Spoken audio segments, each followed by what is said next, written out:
United fans, reports are having it that Kobbie Mainoo and that of Zirkzee is very much uncomfortable at Manchester United, having not been playing effectively the way they're supposed to play, and also they are looking to leave in January. I don't know how you feel about this news coming out of your club. How do you feel about it? Well, I think in situations like this, you have to understand that the players are right. Right? Yes, they are right. No, see, let me tell you something. They are right in the sense that if you are in a club and you're not playing and you feel like you want to get chances elsewhere, you have every right.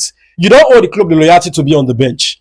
That's just the truth. But you signed the contract. No, the contract is an agreement for you to play. It's not an agreement for you to be on the bench. Yes, the decision by the manager is that you are not yet needed in the starting 11.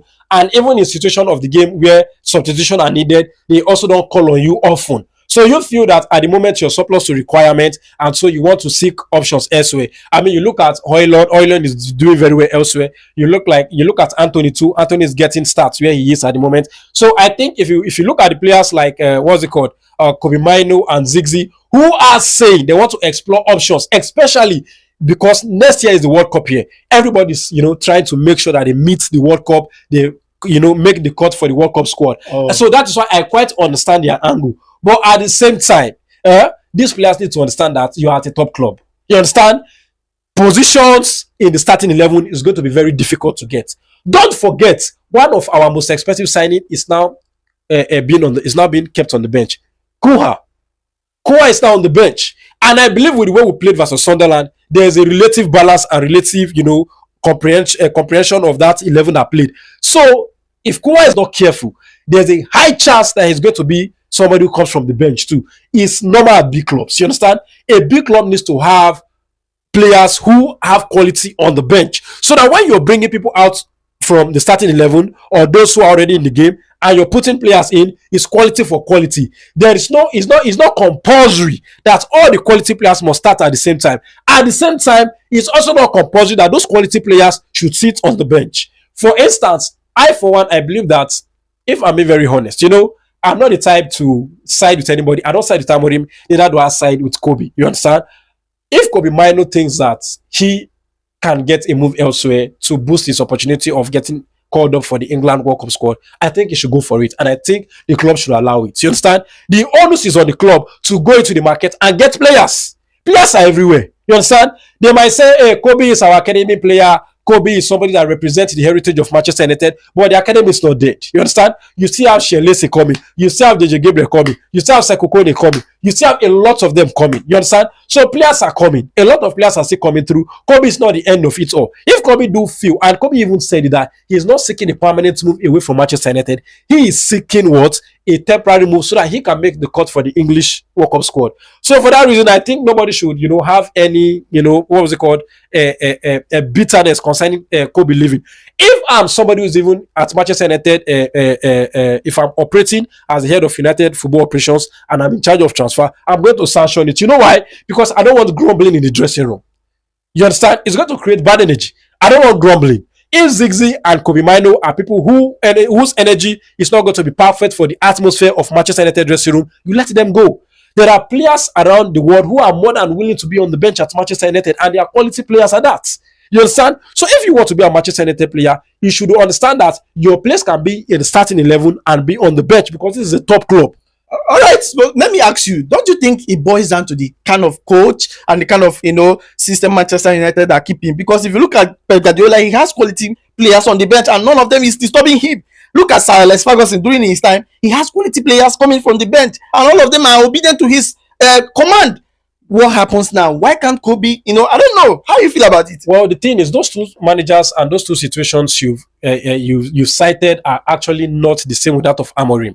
The reason is because Amorim is actually in chaos. He's in problem. He does not have stability yet. You understand? When a team is stable and you're achieving, you can explore even those that are on the bench. You don't care for results because results are favorable. Do you understand? But right now, Amorim is still looking for rhythm. Amorim is still looking for the best playing 11. He's still looking for the team that suits the formation that he wants to play. So he cannot favor that he cannot start to favor players and then ditch the formation. You understand? Or ditch his tactics. The most important thing right now is Manchester United success. And if Manchester United success is subjected to the type of players that Amorim picks, then we have to accept it. You understand? In as much as success comes, we have to accept the selection. So, in as much as Kobbie is not satisfied and Amorim is satisfied with the level that he has without the inclusion of Kobbie in the starting 11, and don't forget, in the ranking, we are all not blind. We have seen several times where Casemiro is not available and the person that he goes for is Kobbie. He goes for Ugarte. You understand? Because Ugarte is the like for like defensive midfielder for Casemiro, not Kobbie Mainoo. And the person that he has said that Kobbie Mainoo is in in context with Bruno for that number 6 position, and tell me who can be in context with Bruno Fernandes. If you're contesting a position of Bruno Fernandes in Manchester United team, your position is all but gone. So you understand the positions of Kobbie Mainoo if he says he wants to leave, because there's no way Bruno is leaving that team. You understand? So there's no way Bruno is leaving that team. And don't forget that we are even hearing that Bruno might do what? Might leave. You understand? We are hearing that Bruno might leave. And I think if I'm looking at it now, I know this might be a controversial call. That's why I said our opinions are, they are transient. They are not fixated in one place. You look at a particular situation and you feel like this is what should apply to it. And then you look at another, and then over time, the situation that comes up again, you feel like, oh, probably the way I saw this thing and then the solution I applied here didn't work out. Maybe I made a mistake.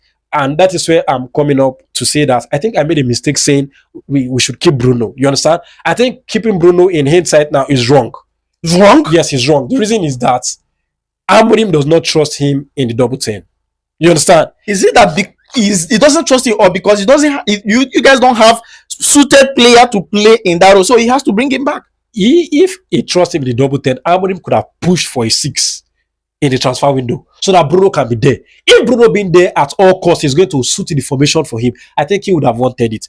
There is something that Amorim is not going to show yet, you understand? And what I'm seeing is that he's not going to show that he does not absolutely trust Bruno in the entire structure of the game, because Bruno lacks positional discipline. You understand? And in this type of formation, you need players to sit in their position and do their job effectively. Once you move away from your position, the gap opens. And if a gap's open, he opens the next gaps. You understand? So that is why I feel like Bruno, if he had gone, if there was a chance that he leaves Manchester United in that time, we could have used the money to sign maybe somebody else. And we are even hearing that there's a high likelihood that we are going to enter into the market in January and get a midfielder. All right. So are you saying that Amorim is doing this knowing fully well that Bruno cannot operate fully well in that number 6 role? He dragged him back. Me and you not say Bruno, the best position of Bruno is number 10 and he is effective there. So yes, saying that he doesn't trust him doesn't mean like everybody says that he's effective there. He's effective there, but don't forget that the type of 10 that Amorim is playing is not the type of 10 that Bruno plays. Bruno plays a type of 10 that looks like a supporting striker. You understand? He supports the striker, he scores his assists, he knows how to be inside the box. I mean, look at the goal he scored versus Rangers. Who could have thought that Bruno was there? That was the superb number 9 position in there. But the type of 10 that Amorim plays are number 10s that are always going wide.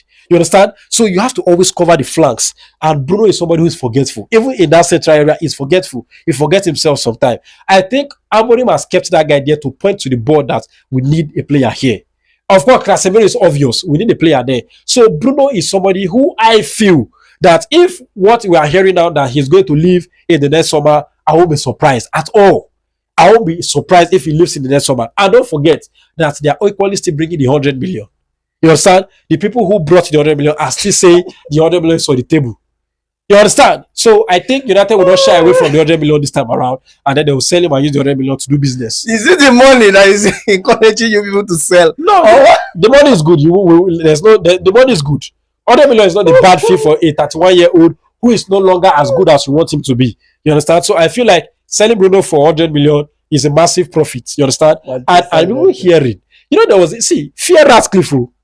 There was a point in time they are saying they want to sell Garnacho and Kobbie. You remember that news? Yeah. Remember? Yeah. And then it was due to, a lot of fights in the fan base, say, you selling our academy, this and that kept Kobbie. We are hearing now that he wants to sell Kobbie because he made mention of something in his interview where he was guaranteeing Amorim his place, saying that academy players are equally good for finances. You understand? So yeah, Kobbie Mainoo, if you know at all, and the first say you the plan will get maybe for the plan where the club get for you. Understand? So you want loan, they want outright buy.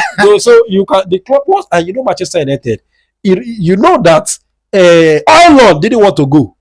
He was saying if he goes that he wants to be guaranteed of return and all of that. The club said just go first. once you go, They call a meeting now. yes, they told him that go. Once you go, whatever it is that is happening, they will figure. Immediately left. They say Napoli buy him. Option to buy compulsory. So once Kobbie goes on loan, I fear that he might not be able to return again. I fear. You see that thing why they talking about, tell you about Ratcliffe's words, how he says his things, and whether he will be trusted or not. Nobody should trust a billionaire. You understand? Billionaires are generally not ethical. They are generally not ethical. You understand? Becoming a billionaire, you must have cut a lot of corners. There are a lot of cutting corners that you must have, done to bring you at the top level of business. A lot of, stepping of toes that goes on there. So if you're expecting the truth from a billionaire, I'm sorry, you'll be disappointed. So on that note, I do think that the likes of Zirkzee, Kobbie Mainoo, and co that wants to leave the club, they should go. In as much as it helps their career, they should go. But most importantly, the club should bring replacement that is going to add value. Much more importantly, the value that, if not equal to the one that is leaving, even much more than. Okay. So that's just it. All right. So Manchester United fans, let's know your thoughts. Let's know what you think about this in the comment section. And don't forget to follow us on all social media handles at Football Analysis 247 and also subscribe to our YouTube channel. Thank you for watching and see you on the next one.